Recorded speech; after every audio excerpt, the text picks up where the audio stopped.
Hey guys, welcome to TST Garage. I'm Bart, and today in this video, I'll be showing you how to install the TST Industries brake light modulator on your bike. Now, a brake light modulator, sometimes called a strobe, sometimes called a brake light flasher, what it does is basically enables you to install some electronics on your bike so that when you press your brakes, the brake light flashes in some kind of pattern and alerts the drivers behind you that you will be stopping. Our particular brake light modulator comes pre-wired to a plug that interfaces with a sub-harness that we provide specific to your bike model that enables plug-and-play functionality with your bike. So that means that the installation is really fast and you can do it yourself.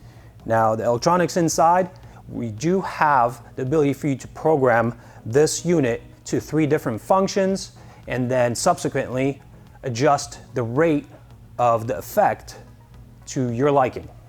Our first programmable mode is strobe alert. This mode will produce 9 flashes and then stay solid for the duration of the brake engagement. Second one is intermittent pulsar. Each cycle will flash 10 times and then pause, and then these cycles will repeat for the duration of the brake engagement. The last available option is pulsar, and this one just basically provides continuous flashing for the duration of the brake engagement. Now we'll show you how to install this. It's really simple. And then after the installation chunk, I will show you in detail how to get inside here, how to program the different modes, and how to alter the rate of those different modes. We did think about the safety of such devices during the design phase. So we decided to design this in a way that it will be a pass-through component. In case you experience a failure on board here, it will just pass through your normal brake function, which means you press your brake light lights up, there's just no effect. In case you do experience that failure, we do offer a warranty, so we have guys standing by in our support department that will take your call, email, Facebook message, whatever, and we'll get you replaced. And that's pretty much it. I'm really excited to show you guys just how easy this is to put on and configure. So let's get started. For this installation demonstration, we've got ourselves a bike here with a stock taillight unit. If you already have one of our integrated taillights that are programmable on your bike, then you know that all the features available on the brake light modulator are already built in to the capsule of this taillight, along with integrated signals, plug and play connections, all that stuff. It's how we do things. If you still have your OEM taillight, or perhaps have some other company's taillight that doesn't have any features, then this modulator will get you the brake flash patterns that you're after. So let's get into the bike and let's show you guys just how to install this. I will use a 4mm Allen to remove these 4 fasteners up here.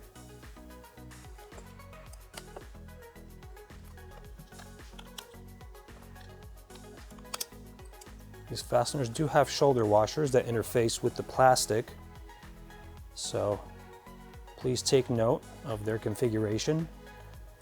It will be required to be reinserted in the same fashion. Pull up the seat lock, take off the driver's seat. There are 2 more fasteners up here that are disengaged via Phillips screwdriver.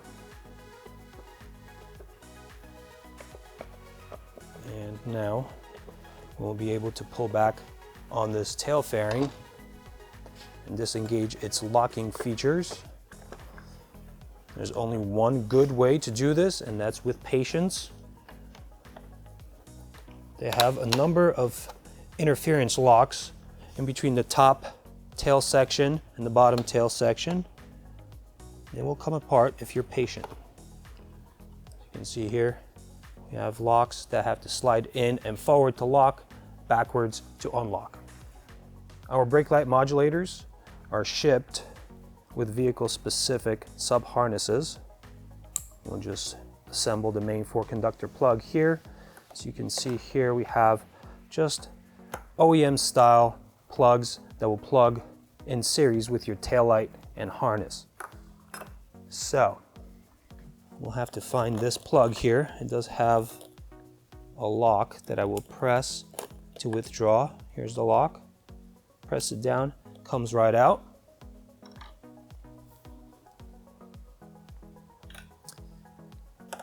Now we will take the male portion of this plug and insert it into the female of our sub harness, and so on down here. Before I get too far, I like to test my system and make sure everything is operating. Press a brake, and we're good to go. So now we will perform the physical installation here. I do like cleanliness when it comes to wiring. So I will try to manage the cleanest possible solution here. My wires being tucked away as much as possible. All right, that looks pretty good here.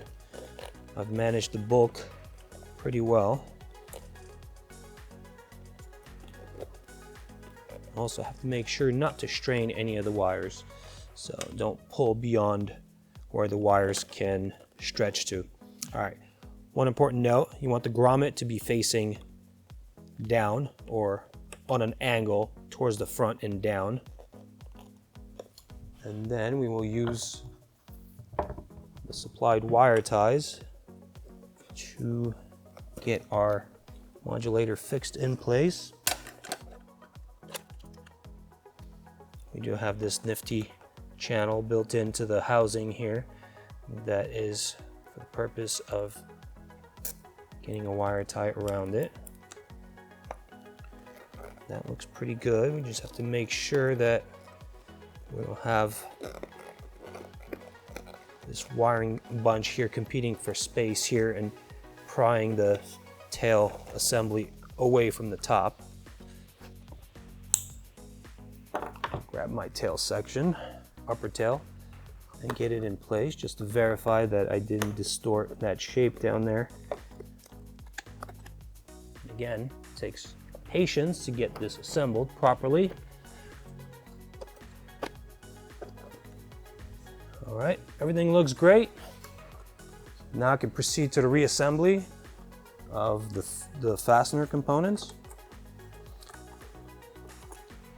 You want to make sure that those shoulder washers actually get into the plastic.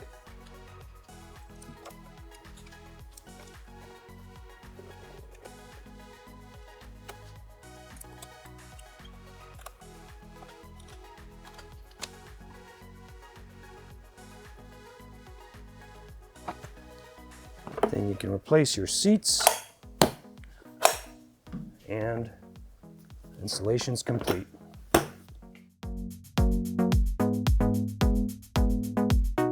For mode selection and rate adjustment, we will need to get inside this capsule to access the electronics. These two Phillips head screws will need to be removed. What I like to do is unscrew them until they disengage from their receiving threads and leave them in the cap. Otherwise, it's pretty easy to lose them. If we pull them off with the cap, they are self-captive. All right, now we'll identify the parts here. This button is the mode selector, and this potentiometer is your rate adjuster. Clockwise is faster, counterclockwise is slower. Let's first do our selection of modes. With the brake pressed, press the button once to toggle to the next available program. Now the brake does have to be pressed so that the unit powers up, otherwise you won't be able to make the selection. If you find that you've pressed the button but the selection has not been changed, just do it again with the brake pressed. So now we will go on to the next program. Press the brake once more, press the button once, and now you're in the next mode.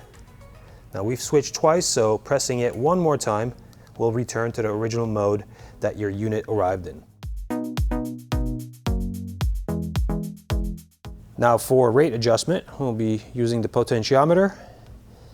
With the brake pressed, we can turn it clockwise to make it go faster, counterclockwise to decrease the rate.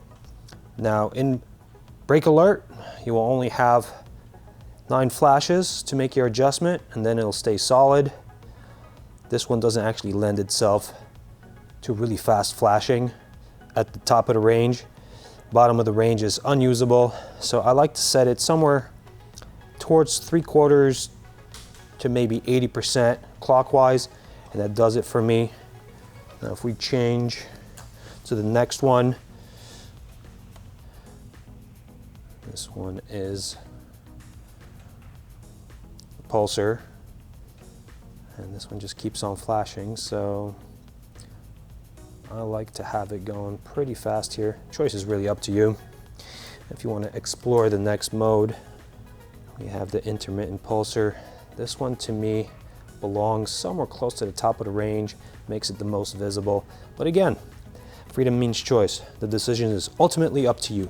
Once you're done with your adjustment and you're where you want to be with all your modes and rates, replace the cap, turn the screws back in, and it really is just that simple. Replace your brake light modulator in the space that you decided to keep it, and you're good to go.